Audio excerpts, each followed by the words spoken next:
अब अपने एक्सपर्ट से हम जानते हैं कि होम बिजनेस आप कैसे शुरू कर सकते हैं। स्वागत करते हैं हमारे आज के खास मेहमान का। अनुराग शर्मा हमारे साथ जुड़ चुके हैं, चार्टर्ड अकाउंटेंट हैं और इन्होंने बहुत सारी फाइनेंस और टैक्सेशन पर किताबें भी लिखी हुई हैं। स्वागत है अनुराग जी धन दौलत पर आपका।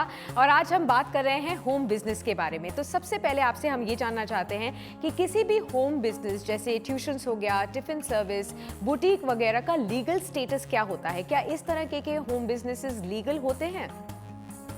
हेलो मैम, थैंक्स मुझे इनवाइट करने के लिए। तो इस तरह के मैम हो सकते हैं, देखिए प्रोप्राइटरशिप में जा सकते हैं, आप पार्टनरशिप में जा सकते हैं, एलएलपी या प्राइवेट लिमिटेड कंपनी या ओपीसी, बहुत ऑप्शंस हैं। अगर आपने सोलली करना है, अकेले करना है, तो proprietorship is the best option कि आप अकेले कर सकते हैं उसको। लेकिन अगर आपको कोई पार्टनर है साथ में या अपने घर में से किसी को इनवाइट करना है, कर सकते हैं, तो पार्टनरशिप फर्म उसमें हो सकती है। और अगर आप इसको एक लीगल दर्जा देना चाहते हैं तो उसके लिए आपको एलएलपी या प्राइवेट लिमिटेड कंपनी या फिर आपको ओपीसी जो 1% कंपनी होती है, इन केस आपका कोई डायरेक्टर नहीं है साथ में, तो उसमें आपको एक नॉमिनी चाहिए होगा अपार्ट फ्रॉम द डायरेक्टर। जो डायरेक्टर के अलावा एक नॉमिनी चाहिए होगा, तो आप उस तरीके से भी इसको स्टार्ट कर सकते हैं। ठीक है, तो आपने कई तरीके के बताए हैं जिसकी वजह से आपका बिजनेस लीगल हो सकता है। तो मैं आपसे जानना चाहती हूँ कि क्या होम बिजनेस करने वाले लोगों को अपना बिजनेस इस तरीके से लीगलाइज या रजिस्टर करवाना जरूरी होता है? और अगर वो नहीं कराते हैं तो किस तरीके के उनके ऊपर लीगल एक्शंस हो सकते हैं? मैम, इतना ज़रूरी नहीं है। बेसिकली आपको एक पैन नंबर चाहिए होता है कि आपको एक रिक्वायरमेंट है, और आपका जीएसटी का चाहिए होता है इन केस जो आपकी लिमिट है। जैसे सर्विस सेक्टर में आपकी 10 या 20 लाख होगी। अगर 10 लाख एक पर्टिकुलर एरिया जो उन्होंने रखे हैं 20 लाख के आसपास, जो सर्विस सेक्टर में अगर आपकी टर्नओवर उससे ज़्यादा है तो आपको उस केस में जीएसटी की रजिस्ट्रेशन रिक्वायर्ड है। और अगर आप कोई जैसे फूड डिलीवरी का काम कर रहे हैं या आपका टिफिन सर्विसेज का है, तो उसके लिए आपको एफएसएसआई के लाइसेंस की जरूरत है। और आपको एक तो पैन हो गया, एमएसएमई आप उद्यम में रजिस्टर कर सकते हैं, तो उसको आपको लोन में बेनिफिट्स मिल सकते हैं कि बेनिफिट जो गवर्नमेंट देती है उद्यम रजिस्ट्रेशन में, तो वो जरूरी है। लीगल कंप्लायंस तभी जरूरी है क्योंकि अगर आप बिजनेस को एक एक्यूरेशन देना चाहते हैं और आगे ग्रोथ के लिए जाना चाहते हैं। ठीक है, तो किस किस तरीके के डॉक्यूमेंट्स आपने बताए जो जरूरी होंगे अगर रजिस्ट्रेशन के लिए लोगों को जाना हो तो? मैम, बेसिकली सबसे पहले तो पैन आपको चाहिए कि पैन आपके उसके पैन के बेसिस पे आप जीएसटी रजिस्टर कर सकते हैं। ठीक है। जैसे उसके लिए आपको इलेक्ट्रिसिटी बिल करंट चाहिए, और रेंट एग्रीमेंट आपका हो गया अगर आप रेंट पर हैं तो वो ज़रूरी है। और उद्यम रजिस्ट्रेशन के लिए भी आपको उद्यम साइट पे जाकर जो आपका पैन नंबर है या जीएसटी नंबर है, पैन बेस होता है, तो पैन बेस आपको उद्यम रजिस्ट्रेशन के लिए भी आप जा सकते हैं। ठीक है। तो बेसिकली आपको सबसे पहले तो पैन अप्लाई करना है, फिर जीएसटी हो गया, एफएसएसआई अगर आप कोई फूड डिलीवरी या फिर इसका काम कर रहे हैं लंच टिफिन सर्विसेज का, तो उसके रिगार्डिंग आपको तब चाहिए होगा। ठीक है, आपने बेहद ज़रूरी बातें यहाँ पर बताई हैं कि आप जिस नेचर का बिजनेस कर रहे हैं उस तरीके का आपको लाइसेंस या रजिस्ट्रेशन कराना बेहद ज़रूरी है। वो आप जान लीजिए कि आपकी किस कैटेगरी में बिजनेस है, ये आपने बेहद ज़रूरी बात बताई। एक और चीज़ जो आपने बहुत इंटरेस्टिंग बताई कि कई एरियाज़ में आपको लोन बेनिफिट्स मिल सकते हैं। तो बहुत सी महिलाएं भी घर बैठ के जो बिजनेस करना चाहती हैं उनके लिए किस तरीके के लोन्स अवेलेबल हैं, लोन रेट्स में क्या उनको बेनिफिट कहीं मिलता है, तो वो भी बताइए। मैम, उद्यम रजिस्ट्रेशन में अगर आप जाते हैं तो आपको वहाँ पर जो गवर्नमेंट के वेरियस स्कीम्स हैं कि अगर आप उद्यम रजिस्ट्रेशन में जाएंगे तो कहीं लोन बेनिफिट्स आपको बैंक्स हैं जो आपको कम लोन पे, कम ब्याज पे आपको लोन प्रोवाइड कर सकते हैं। तो वो हो सकता है, ये आपको एक अपने बैंक से जाकर इस चीज़ में कि वो वहाँ पर क्या क्राइटेरिया है, उनका क्या कंडीशन है, वो आपको अपने बैंक से नियर बाय बैंक है जहाँ आपका अकाउंट है या जहाँ से आप लोन अवेल करना चाहते हैं उद्यम रजिस्ट्रेशन के बेसिस पे, तो आप उनसे वो बात कर सकते हैं। ओके, तो अब ये बताइए कि अगर किसी ने मन बना लिया है कि उनको होम बिजनेस करना है, कोई कैटेगरी भी उन्होंने अपने लिए चुन ली है, तो ऐसे में उनके पहले कदम क्या होने चाहिए? फर्स्ट स्टेप उनके लिए क्या जरूरी है एक बिजनेस स्टार्ट करने से पहले? मैम, सबसे पहले तो आपका प्लेस ऑफ बिजनेस होना चाहिए प्रॉपर कि अगर आप वो रेंटेड है या आप खुद का है। अगर रेंटेड है तो आपको एक जो लीगल जो आपको रेंट एग्रीमेंट चाहिए, और जो नोटराइज हो प्रॉपर वो रेंट एग्रीमेंट चाहिए। उसके बेसिस पर आप अपना जीएसटी अप्लाई कर सकते हैं, पैन आप अप्लाई कर सकते हैं। और आप जब भी स्टार्ट करते हैं सबसे पहले तो आपको करंट अकाउंट खुलवाना जरूरी है। क्योंकि आप बिजनेस स्टार्ट कर रहे हैं तो आपका सेविंग्स और करंट से आपका डिफरेंस होना चाहिए। करंट अकाउंट आप जरूर खुलवाएं। और फिर आपको जीएसटी के लिए भी जाना चाहिए कि आजकल नए नए कंप्लेसेस आ रहे हैं जीएसटी में, आपको पता है कि इतनी अमेंडमेंट्स आ रही हैं, और इसका बेनिफिट भी है एक टाइप से। अगर आप कॉम्पोजिशन डीलर नहीं है, कॉम्पोजिशन इन द सेंस अगर आपकी सालाना टर्नओवर 1.5 करोड़ से नीचे है तो आप कॉम्पोजिशन में आ जाते हैं। तो उसके बेनिफिट्स ये होते हैं कि आप इनपुट नहीं ले सकते। लेकिन अगर आपको बिजनेस बढ़ाना है, टर्नओवर आपको उम्मीद है कि 1.5 करोड़ से ऊपर जा रही है या क्या जा रही है, तो आपको रेगुलर डीलर के तौर पे रजिस्टर करवाना पड़ेगा जीएसटी में।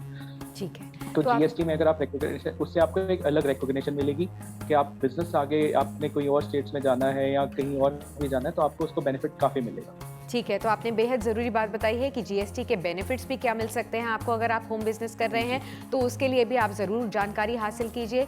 इसके अलावा ये बताइए कि किस तरीके के बिजनेसेस होम बिजनेस में किए जा सकते हैं और कौन से ऐसे बिजनेसेस हैं जो होम बिजनेस में नहीं किए जा सकते।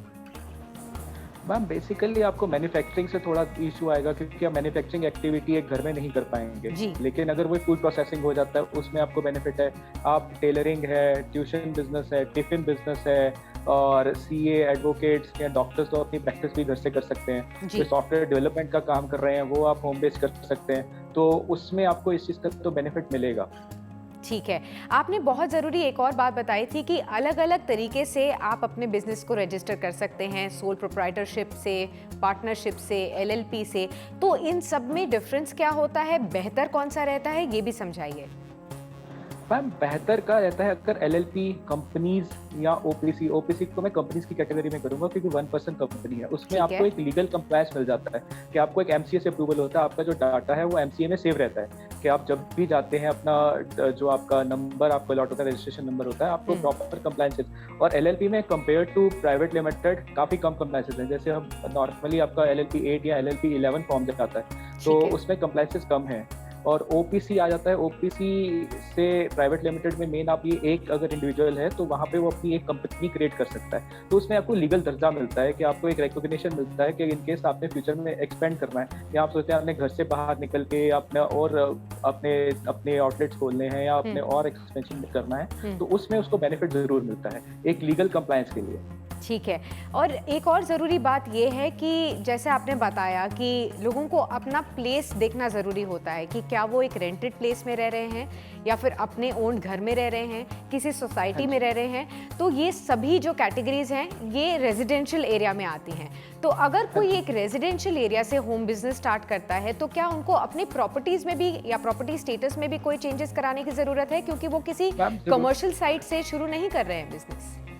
मैम ज़रूरत पड़ती है, आपको एक परमिशन लेनी पड़ती है क्योंकि नॉर्मली जैसे अब चंडीगढ़ की मैं बात करूँ तो यहाँ पे एक परमिशन लेनी पड़ रही है कि अगर आप होम बेस कर रहे हैं कि आप बिजनेस एक्टिविटी कैरी ऑन कर रहे हैं एक रेजिडेंशियल एरिया में, तो उसके लिए आपको जब जीएसटी रजिस्टर करते हैं तो आपको कई बार इस चीज़ के नोटिस या आपको इस चीज़ की क्वेरी आती है कि आपने वो परमिशन लेटर दिखाई है, तो वो ज़रूरी हो जाता है क्योंकि उसके जो इलेक्ट्रिसिटी के चार्जेस हैं वो आपके कमर्शियल वाले लगेंगे, रेजिडेंस वाले नहीं लगेंगे जब आप एक कमर्शियल एक्टिविटी कर रहे हैं, तो उस चीज़ में काफ़ी चेंजेस आएंगे।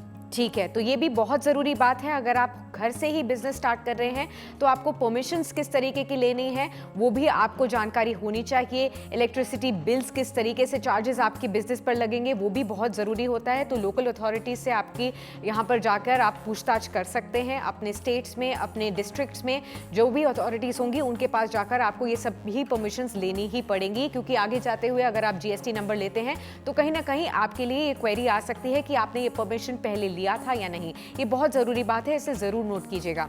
अनुराग जी, आप बने रहिए हमारे साथ क्योंकि आगे जनता के भी बहुत सारे सवाल हैं जो हम आपसे पूछेंगे। अब आपको होम बिजनेस की सभी लीगैलिटीज तो मालूम चल ही गई हैं, लेकिन बिजनेस कैसे शुरू करें ये बड़ा सवाल है। किसी भी बिजनेस को शुरू करने से पहले आपके पास कुछ जरूरी जानकारियां होनी चाहिए। आपको पता होना चाहिए कि आपकी स्ट्रेंथ्स और वीकनेसेस क्या हैं। आपके पास एक फुल प्रूफ प्लान भी होना चाहिए। चलिए आपको इसके बारे में कुछ टिप्स देते हैं। सबसे पहले आपको अपनी ताकत और कमजोरियों का पता होना चाहिए, क्योंकि ऐसा कोई भी बिजनेस शुरू करना जिसके बारे में आपको कुछ पता नहीं है जोखिम का काम हो सकता है। इसी के साथ ही मार्केट रिसर्च करना बेहद जरूरी है। ये पता करना कि आजकल ग्राहक क्या ढूंढ रहे हैं और आपका प्रोडक्ट या फिर आपकी सर्विसेज अगर मार्केट की जरूरत के हिसाब से हैं तो आपके बिजनेस के सफल होने के ज्यादा चांसेस हो सकते हैं। इसके बाद बारी आती है निवेश यानी कि इन्वेस्टमेंट की। आप इस बिजनेस में कितना रकम या कितनी लागत लगाना चाहते हैं इसके बारे में भी आपको जानकारी होनी चाहिए। अगला है मार्केटिंग प्लान। बिना प्लानिंग के कोई भी काम खतरनाक हो सकता है। किसी भी बिजनेस की सफलता एक अच्छे मार्केटिंग और सेल्स प्लान पर निर्भर होती है। तो home business social media marketing पर आधारित होता है और इसी के लिए आपको सोशल मीडिया के बारे में जानकारी होनी चाहिए। कंप्यूटर चलाना भी एक अच्छी जरूरत होती होती है जो कि आपको आना ही चाहिए। और अगला है अकाउंटिंग, क्योंकि अकाउंटिंग की जानकारी भी बेहद जरूरी है। आपको लागत, बिक्री और मुनाफे की समझ पूरी तरह से होनी चाहिए। इसके लिए सामान्य अकाउंटिंग की जानकारी जरूरी है और टैक्सेशन की भी समझ बेहद जरूरी है। जीएसटी में अगर आपने रजिस्ट्रेशन करवाया है तो समय पर जीएसटी फाइल करना बहुत जरूरी है। इसके लिए शुरुआत में या तो आपको सीए रख सकते हैं, नहीं तो जीएसटी का कोर्स करके खुद ही जीएसटी फाइल कर सकते हैं, ताकि आप किसी भी कानूनी समस्या से बचे रहें। अब सबसे बड़ा सवाल यह भी होता है कि कौन सा बिजनेस आखिर किया जाए। जवाब आपके पास ही है। जरा नजर घुमाकर देखिए, आपके आसपास ऐसे बहुत सारे लोग दिख जाएंगे जो कि कोई ना कोई काम कर रहे हैं। छोटे बड़े हजारों बिजनेस रोज हमारी और आपकी जिंदगी को आसान बना रहे हैं। बिजनेस चुनने में सबसे पहला कदम होता है अपने बारे में जानना। हम में से हर एक के पास कुछ ना कुछ हुनर जरूर होता है, जानकारी होती है, योग्यता होती है, और जिसका उपयोग करके आप अपनी पसंद का बिजनेस कर सकते हैं। बिजनेस दो तरह के होते हैं, प्रोडक्ट जहां आप कुछ बनाते हैं और बेचते हैं, या फिर सर्विसेज जहां आप अपनी योग्यता या जानकारी या फिर एक्सपर्टीज को उपयोग में लेकर आते हैं। और अब वक्त है जनता के सवालों का। अनुराग जी हमारे साथ जुड़े हुए हैं। अनुराग जी, सबसे पहला सवाल हमारे पास नासिक से आया है। ये पूनम पूछ रही हैं कि वो घर में ही ट्यूशंस लेती हैं, तो क्या उन्हें टैक्स भी भरना पड़ेगा? इनकम टैक्स तो आपको भरना पड़ेगा, क्योंकि अगर आप प्रोप्राइटरशिप में हैं तो आपको इनकम टैक्स भरना पड़ेगा। उसके लिए आप आईटीआर 4 भर सकते हैं अगर आपका प्रेजेंटिव इनकम के बेसिस पे आता है। और अगर आप जीएसटी में अप्लाई करते हैं, अगर आपको लग रहा है कि आपकी जो टर्नओवर है वो होगा कि मतलब एक 20 लाख से ऊपर होगा, तो आपको फिर एक जीएसटी रजिस्ट्रेशन भी ज़रूरी है, तो उस केस में हो सकता है, वरना इनकम टैक्स तो आपको भरना पड़ेगा। ठीक है। सुमन का दिल्ली से सवाल लेते हैं। वो पूछ रहे हैं कि वो घर में ही बुटीक चलाती हैं, तो क्या उन्हें अपनी कंपनी के लिए एक जीएसटी नंबर लेना होगा? आपका टर्नओवर बेस्ड है मैम। अगर आपका 20 लाख से नीचे है, मुझे नहीं पता वो किस एरिया में रह रहे हैं, कहीं एरियाज में डेजिग्नेटेड एरिया में 10 लाख का लिमिट है और कहीं में 20 लाख है। अगर वो इस एरिया में है, जैसे hilly areas, north east areas में, वहाँ पे जो लिमिट है वो 10 लाख की है। अच्छा। दूसरी जगह पे 20 लाख की। अगर उनकी टर्नओवर 20 लाख से ऊपर है तो उनको जीएसटी नंबर लेना पड़ेगा। और कहीं और केसेस होते हैं लेकिन वो पे एप्लीकेबल नहीं होंगे, जैसे इनपुट सर्विस डिस्ट्रीब्यूटर हो गया, या और आपके जो केसेस हैं उसमें आपको आते हैं, लेकिन इनके केस में, मैम के केस में वो नहीं होगा। इनके केस में सिर्फ आपको ये देखना है कि आपकी टर्नओवर 20 लाख से ऊपर है तो आपको जीएसटी नंबर लेना है, नहीं है तो आपको जीएसटी नंबर लेने की जरूरत नहीं है। ठीक है। नोएडा से सवाल लेते हैं कि मोहित का सवाल है, वो जानना चाहते हैं कि वो लाइफ इंश्योरेंस एजेंट का काम घर से ही करना चाहते हैं, तो क्या उसके लिए भी उनको कोई सी लाइसेंस की जरूरत पड़ेगी? नहीं, उसके लिए लाइफ इंश्योरेंस बिजनेस के लिए उनकी नहीं इतनी ज़रूरत पड़ेगी, क्योंकि वही मैंने आपको बोला कि टर्नओवर बेस्ड है।